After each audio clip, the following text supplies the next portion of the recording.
I think I was about 18 when I first joined the online dating community. One of my friends had convinced me to sign up since I had just gone through a terrible breakup. I was still technically in high school, but only about 2 months from graduation.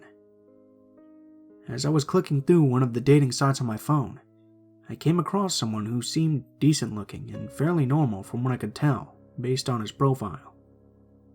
It said he was the son of a local cop, whose name I'll leave out because he's well known here, so we'll call him Officer V, and we'll call his son Ren. Ren had just moved in with his dad from Florida, and was looking to meet new people. We chatted online for a while, and then decided to meet up and go for a walk.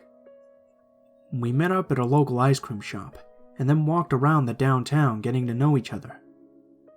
Now, off the bat after meeting him, I wasn't super into him, but I know nerves get the best of people, so I decided to give it another chance. I was a member of the marching band in high school, and we always did the local parades for Memorial Day and such. Well, Ren and I had been texting all day, talking about meeting up for a picnic or such after I was done with the parades. When I told him we were just finishing up and that I needed to go home and get cleaned up before we went out, that's when things took a turn for the creepy. He insisted on picking me up from the end of the parade, and after 10 minutes of arguing, I finally convinced him that no, he would not pick me up, and would in fact wait for me to change and get cleaned up. After I was done getting changed, I gave him my address, and said he could come pick me up then if he'd like. Not even 3 minutes later, he was outside waiting. When I got into the car, I smelled something awful that can only be described as something rotting and dead. I'm a messy person, but I've never let my car get that gross on the inside, much less let a date see it in that state. There were food wrappers everywhere. Dirty laundry. It really looked as though this guy had been living out of his car. When I asked him what we would be doing for the evening, he said we were going out to dinner, but that he wanted to show me something first. I live very near the third largest national military cemetery in the US, and that's where this kid took me. I would have understood, being as it was Memorial Day, wanting to make a quick stop and pay respect for your family who had passed or those who had served. But no. We drove through the cemetery, and he pointed out every single grave that was even remotely related to him. To make matters worse, it wasn't just this one cemetery. We drove through 4 cemeteries. 4. When we left the last one, I thought the creepiness was over. Boy, was I wrong.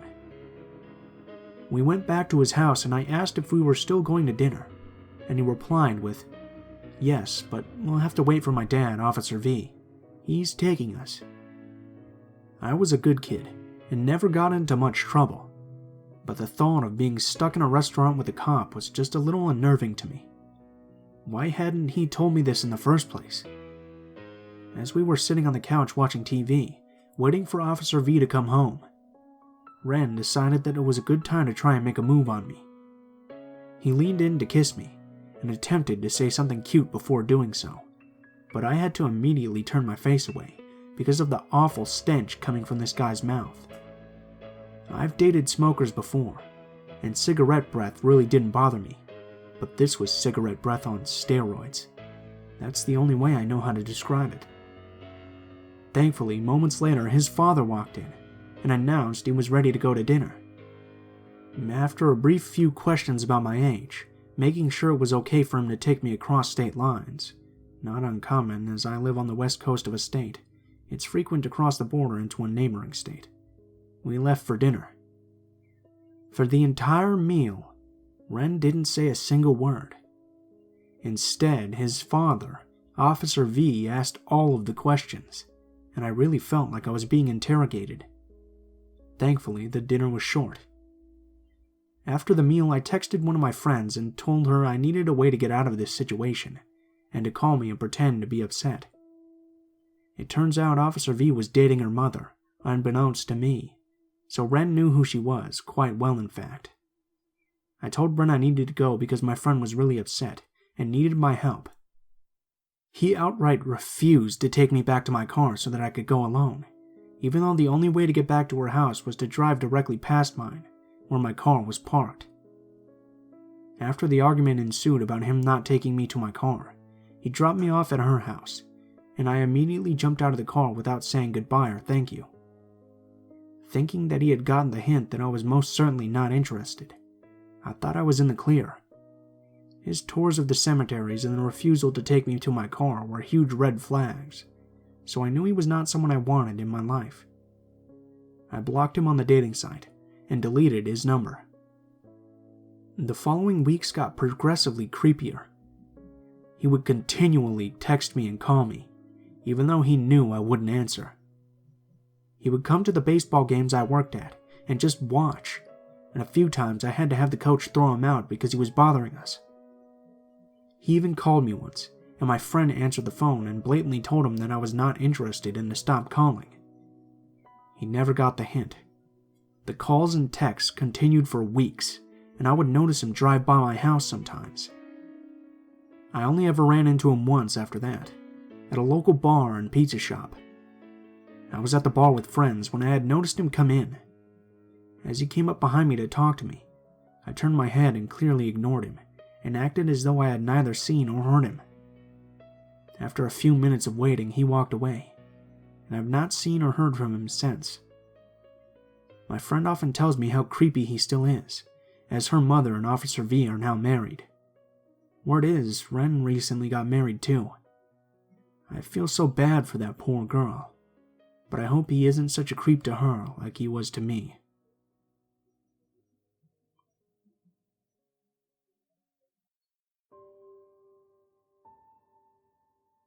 I'm a first-time poster, and I joined Reddit just to share this story.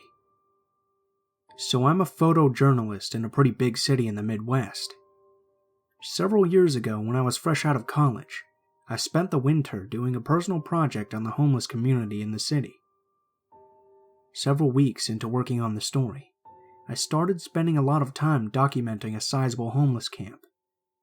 It was under an interstate overpass and near a train yard, which conveniently was just over a mile from my apartment. I got to know a lot of the people who stayed there pretty well, and never really felt threatened.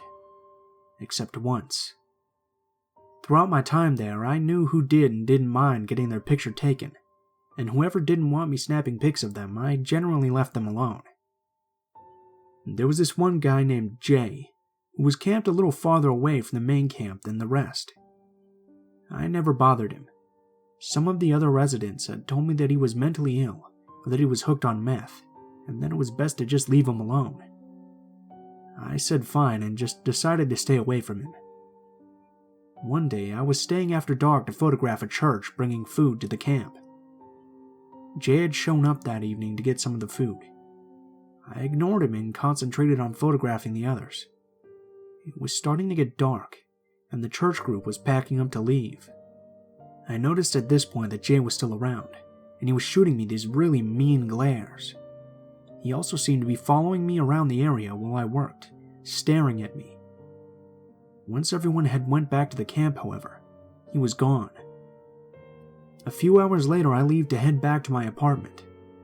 I was really tired, and one of the shortcuts to my apartment from the camp was to walk a little ways up the railroad tracks and cut through a path that wound through a tree line and came out by my apartment building. I was about halfway up the tracks to the path, where there was a decent amount of light from a highway that ran parallel to the tracks, when I realized there's someone following me. I turn around and sure enough, it's Jay. He was about 30 feet from me, and I jumped out of my skin at the realization that this dude had been following me, and I hadn't noticed. Not really knowing what to do, I just blurted out, "Oh, hey dude," and this dialogue ensued. "Hey, did you take my picture earlier?" "No, I don't think so." "I'm pretty sure you took my picture." "No, I really don't think I did, man, unless you were in the background." "So, did you take my picture?" "I said I didn't, dude." "Oh yeah? Well, let me see your camera. I think you're full of shit." At this point, I started walking backwards, because he was advancing menacingly towards me. No offense, man, but I don't let other people touch my camera. So, you did take my picture. At this point, Jay just starts screaming and accusing me of taking his picture. He demands that I show him all of my photos, and I refuse because, no shit, I'm not handing a $6,000 camera to a dude in a state of rage. After a few minutes, he goes from yelling at me to some sort of psychotic fit and starts screaming this enraged babble. He starts closing the distance between us. I turn to bolt, and he lunges at me. Luckily, Jay wasn't a big dude. I'm about 6'1" and have a full contact karate background, so I instinctively pop him one and then vault. He chases after me for a few seconds, just shrieking this garbled nonsense. Then, once I get into a light near the path, I look behind, and he's gone. I was shaken but relieved, so I quickly made my way back to my apartment. I open the door, and I'm safely inside, and literally the instant it closes, it was a door that opened into the apartment, so you had to push. Jay smashes into it like a fucking truck. Luckily, the door had latched, but he nearly knocked the entire frame out.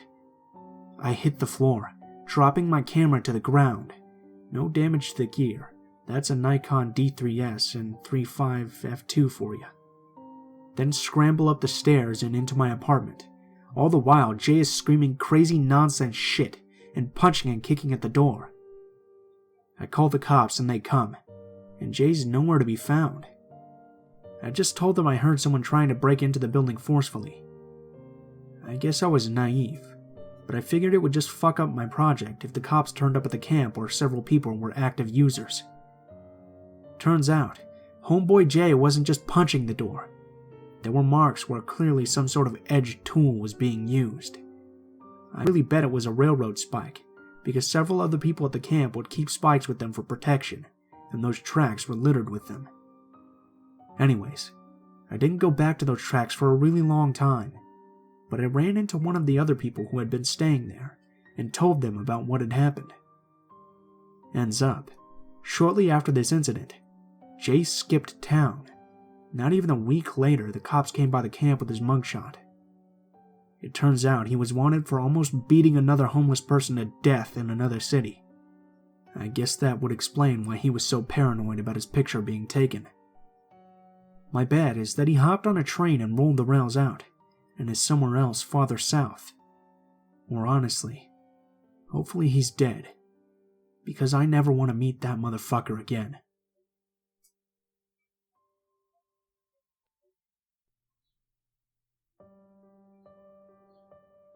This happened in the mid-90s.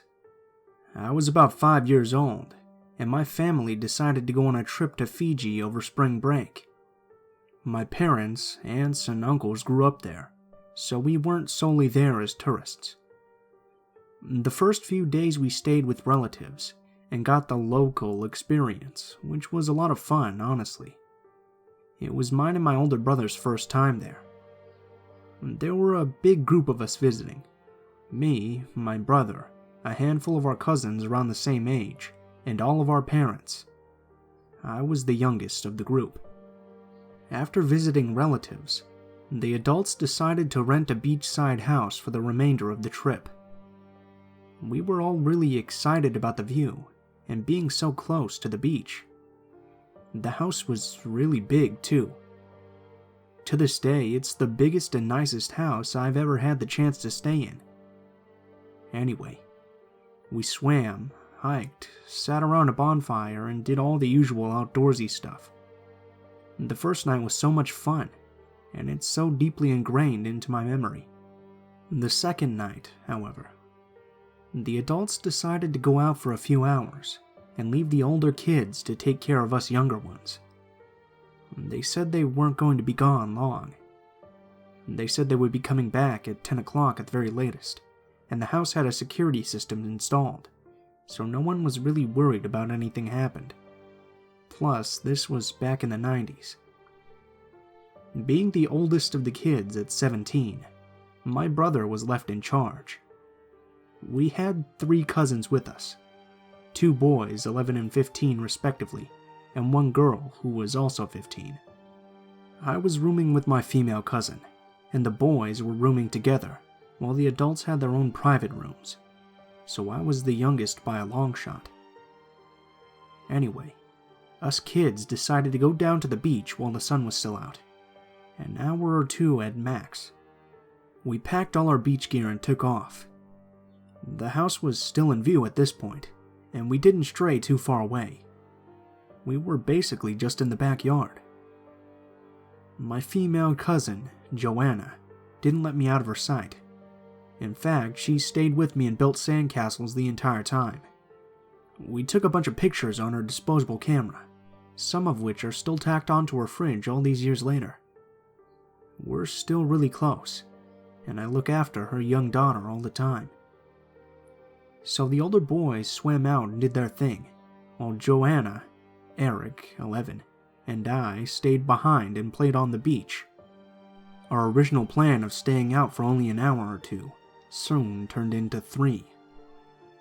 It was only as the water became a little too aggressive that we decided to finally go back to the house. And because my brother's an idiot, he forgot the key to the back door in his room, so we had to use the front door of the house, which required walking all the way around the gate and down the dirt road out front. We packed up our shit and took off, the 5 of us. It was pretty dark at this point. Joanna and I held hands the entire way. Eric was walking with us, while my brother brought up the rear and my older cousin Dean took the lead in front. We kept quiet while we were walking back, all being extremely tired from being out all day. Joanna and my brother exchanged a few words here and there. I was so tired though. I had no idea what they were saying, and at this point I didn't care. My only concern was sleep and Game Boy. It was only as Dean slowed to a halt in front of us that I realized something was wrong. There was a man walking towards us from the other side of the dirt road. I was very young at the time, but I remember the look on this man's face very clearly. He was old, Caucasian and very tan, adorned in typical male tourist attire, consisting of a tropical shirt, cargo shorts, sandals, and a straw hat. His clothes were straight out of a tropical getaway catalog. There were other houses in the area being rented out by people, so we all just figured he was in a neighboring property walking home or something. Even so, my brother cut in front of Joanna, Eric, and I just in case, and slowed at the same time the man did. The man introduced himself as Eddie and said that he was lost, looking for directions to the house he was staying in. He appeared to be heavily under the influence, kind of glassy-eyed and wobbly, like he couldn't stand perfectly still. There was some swaying, and for whatever reason, his eyes went directly to Joanna. He would periodically look at her while my brother was giving him directions. It was around this time that Joanna, who had been holding my hand, squeezed my tiny fingers inside her slightly bigger ones. I could tell that she was nervous. Even then, at 5 years old, I sensed that there was something seriously wrong with the way this man was looking at her. Eric, who up until that point had ignored me the whole trip because he wanted to look cool in front of the other boys, took my other hand, and the 3 of us stood together like a shaky wall behind Dean and my brother. I couldn't really hear the words that were being exchanged. I just saw my brother gesturing as he was giving directions, pointing his arm back, to the left, and whichever way. This lasted about 5 minutes before we were on our way again. My brother made sure to walk beside Eddie for a minute, all the way past our shaky wall, and then he waved by and we all carried on to our house. The older kids exchanged a look with each other but didn't say anything. In fact, we didn't speak of Eddie at all. We entered the house, showered, and met in the kitchen for something to eat. My brother cooked for us and we sat around the table, talking about how much fun the beach was. And then we heard a knock at the front door. Expecting it to be our parents, we didn't really think anything of it. The older kids were too lazy to get up and answer it, but Dean eventually caved. He went to the door, and I, being a curious 5-year-old, went with him. There were windows and a peephole on the door where Dan could have looked, but he decided not to. He unlocked the door and opened it, and his body language turned rigid as his eyes met with Eddie. Within seconds, Dean was on the defense, and he glanced back, motioning for me to go away and grab my brother. I waited a couple of seconds before doing it, catching Eddie as he asked Dean if he could use the phone in the house.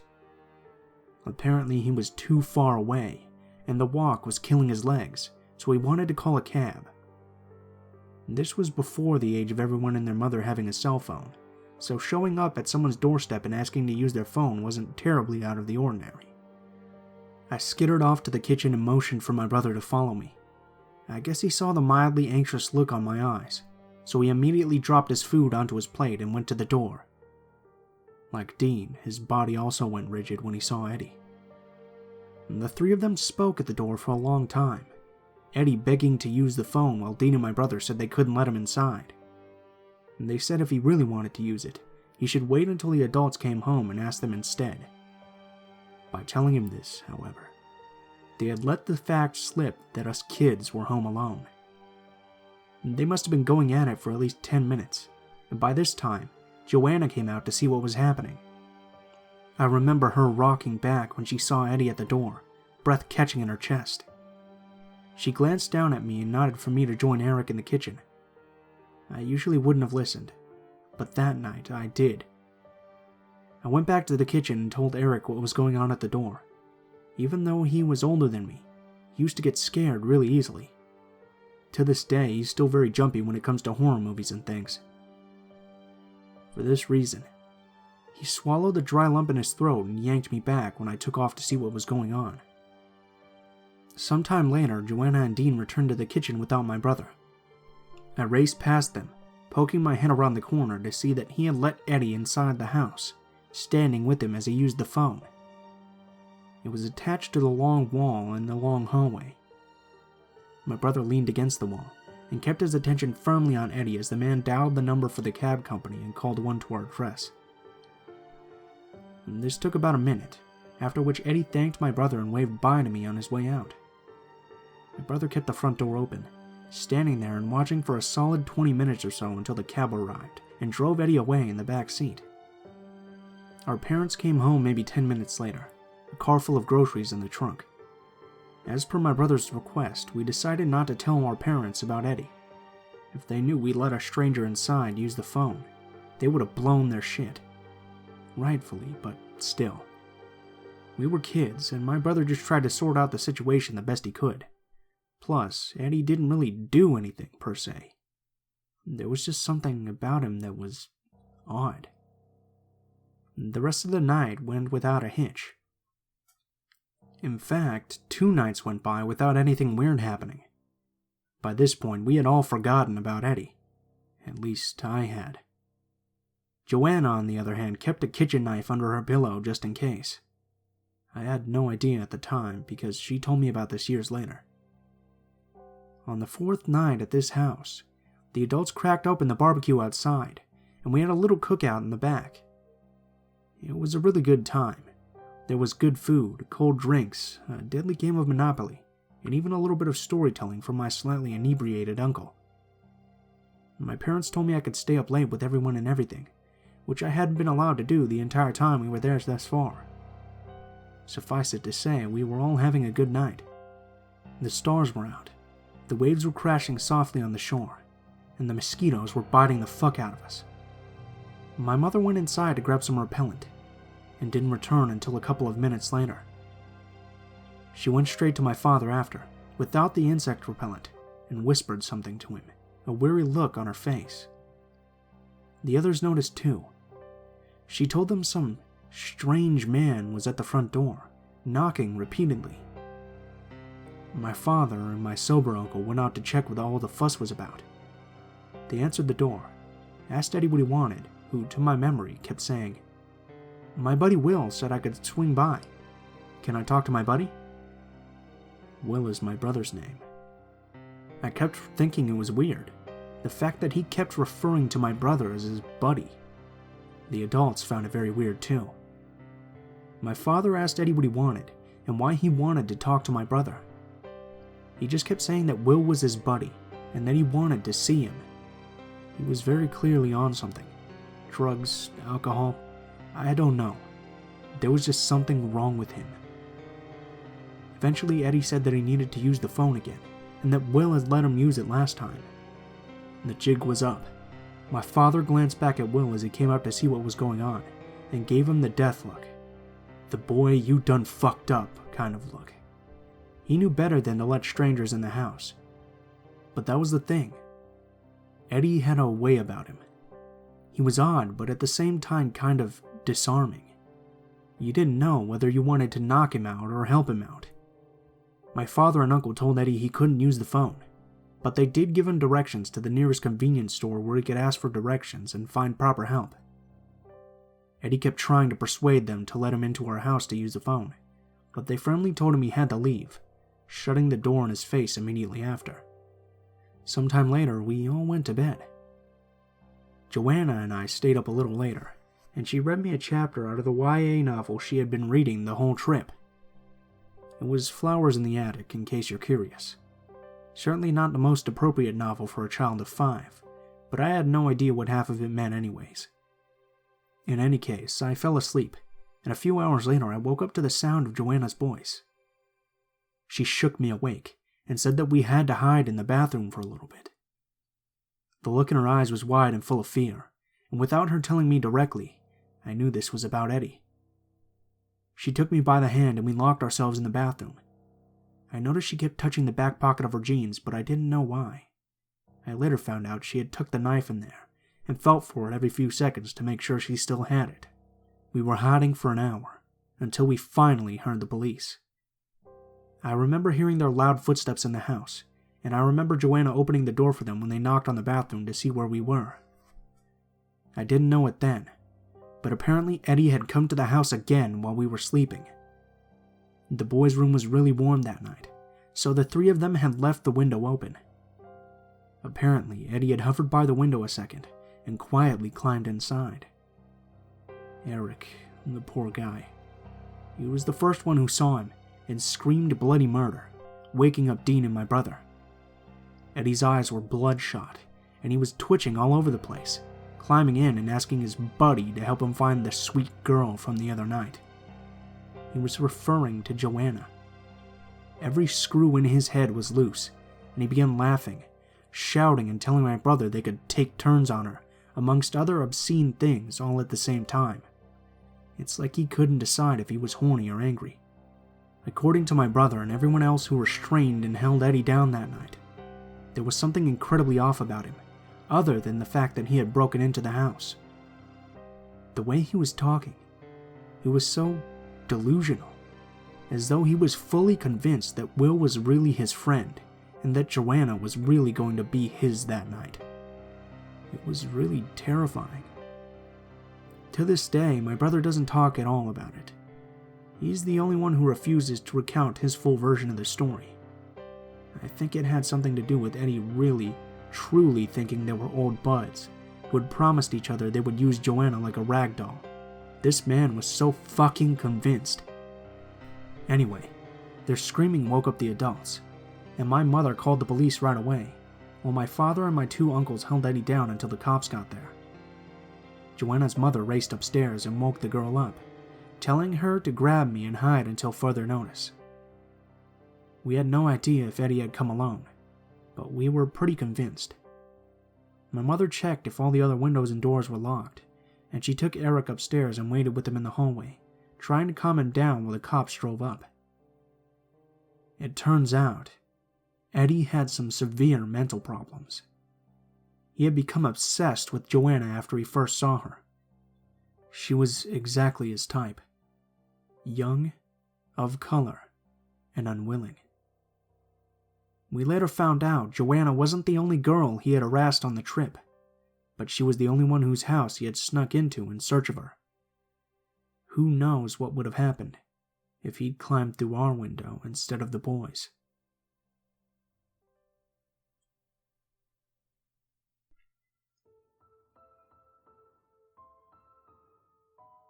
What is up, guys? Blue Spooky here, as always. I just wanted to thank you guys so much for watching, especially if you made it this far to the end of the video. I know I've been apologizing a lot lately because the production schedule has been a little off whack, but that's because I recently went back to school, so things have been a little bit hectic for these first few days. But rest assured, we're going to be picking up the schedule again here pretty soon, and there's not going to be any more like 4-day waits between videos, so don't worry about that kind of stuff. If you guys enjoyed the video, please feel free to leave feedback in the comments below, or perhaps like, share, or subscribe if you feel so inclined. If you have any personal stories that you'd like to send in, or if you ever just want to chat, go ahead and take a look in the description. There will be links to all of my social media, including Facebook, Twitter, and Gmail. You can go ahead and send me a message on any of those, and I'll try to include your story in a video or respond as soon as possible. If you do decide to send in a story, please be sure to include in the tagline what the name of the story is, the theme, if it has one, and how you'd like to be credited in the description of the video the story appears in. If any of you are ever curious about the music used in the videos, the music is always listed in the description below. It's listed in the order it appears in the video, by name, and I also have links to the artists as well if you'd like to check out more of their work. So if you're ever curious about the music, just go ahead and check down there in the description. Last but not least, as always, if you have any constructive criticism, please feel free to leave it in the comments below, as I'm always looking for new ways to improve the channel. Thank you guys so much for watching, and I hope you guys have a wonderful day.